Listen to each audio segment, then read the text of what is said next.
हाय, सर्वात आधी तर सॉरी, इतक्यात व्हिडिओ अपलोड करणंच होत नाही आहे. कारण इकडे जा तिकडे जा, कुणाचे लग्न, कुणाचे बड्डे आणि कुणाचं काय, त्यामुळे व्हिडिओ जरा मागे पुढे होत आहेत.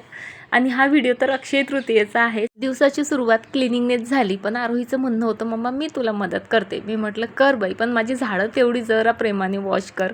त्यानंतर घरात आली. आधी तर पुरण लावलं, त्यानंतर जी डाळ असते बघा वड्यांची, ती धुवून घेतली. आणि या एका चाळणीमुळे माझं काम इतकं सोपी झालं काय सांगू.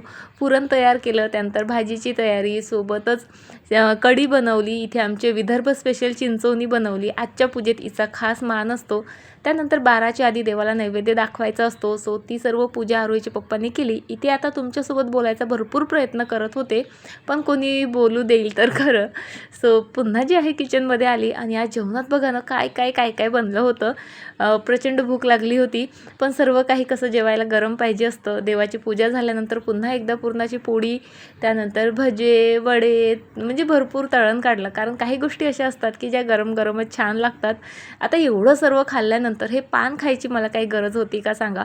हे पानही खाल्लं आणि त्यानंतर माझ्या तोंडाची अशी काही वाट लागली की रडता रडता पूर्ण दिवस गेलाय माझा. चला बाय.